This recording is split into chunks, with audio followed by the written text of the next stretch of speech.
നമുക്ക് കുറച്ച് ഉപ്പിട്ട് കൊടുക്കാം. അന്നേരം സവാള പെട്ടെന്ന് വാടി കിട്ടുവേ.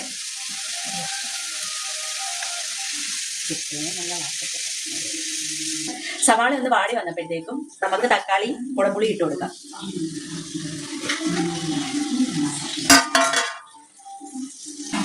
സവാളയും തക്കാളിയും നന്നായിട്ട് മൂത്ത് വന്നിട്ടുണ്ട്. അതിലേക്ക് നമുക്ക് വറുത്ത് വെച്ചിരിക്കുന്ന പൊടി ഇട്ട് കൊടുക്കാം.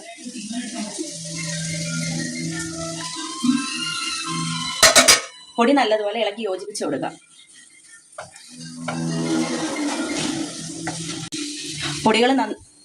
പൊടികൾ നല്ലതുപോലെ നമുക്ക് ഇളക്കി കൊടുക്കാവേ. നല്ലൊരു ബ്രൗൺ ഷെയ്ഡൊക്കെ ആയി വരുന്നുണ്ട്.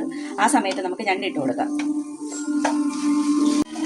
പൊടികൾ നല്ലതുപോലെ ബ്രൗൺ കളറായി വന്നിട്ടുണ്ട്. നമുക്ക് ഈ പാൻ മാറ്റിയിട്ട് നമുക്ക് ചട്ടി വെച്ച് കൊടുക്കാം. ഈ ചട്ടിക്കകത്ത് ഞണ്ട് ഇട്ട് വെച്ചിട്ടുണ്ട്. ഇതിനകത്തോട്ട് തന്നെ നമുക്ക് വരട്ടി വെച്ചേക്കുന്നതിൽ ഇതിനകത്തോട്ട് ആഡ് ചെയ്ത് കൊടുക്കാം.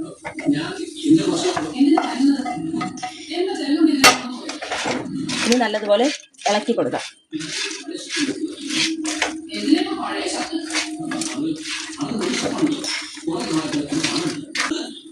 ഉപ്പ് നമുക്ക് ആവശ്യത്തിനുള്ളത് ഇട്ട് കൊടുക്കാം. നമുക്ക് ചൂടുവെള്ളം അതിനകത്തോട്ട് ഒഴിച്ചു കൊടുക്കാവേ. എന്നിട്ട് നല്ലതുപോലെ ഇളക്കി മിക്സ് ചെയ്ത് കൊടുക്കാം.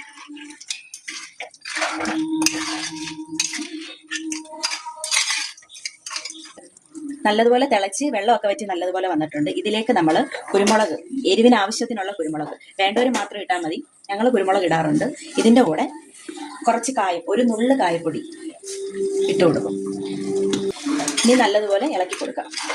കായപ്പൊടി ഇടുമ്പോഴത്തേക്കും പ്രത്യേക ഒരു ടേസ്റ്റാണ്. നിങ്ങൾ ഏത് കറി വെച്ചാലും ഒരു നുള്ള് കായപ്പൊടി ഇട്ട് നോക്കാം, നല്ല ടേസ്റ്റ് ആയിരിക്കും. ഇനി നമുക്ക് തേങ്ങാപ്പാലും കൂടെ ഒഴിച്ചു കൊടുക്കാം.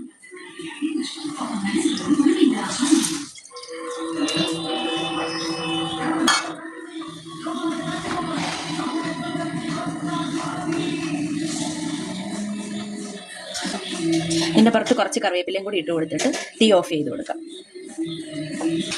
അങ്ങനെ നമ്മുടെ ഞണ്ട് കറി വെന്തിട്ടുണ്ട്. ചോറിൻ്റെ കൂടെ നമുക്ക് ടേസ്റ്റ് ചെയ്ത് നോക്കാം എങ്ങനെ ഉണ്ടെന്ന്.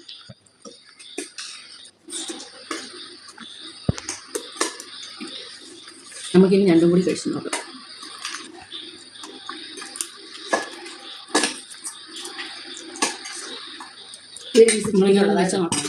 ഇന്നത്തെ വീഡിയോ ഇത്രയേ ഉള്ളൂ. ബൈ.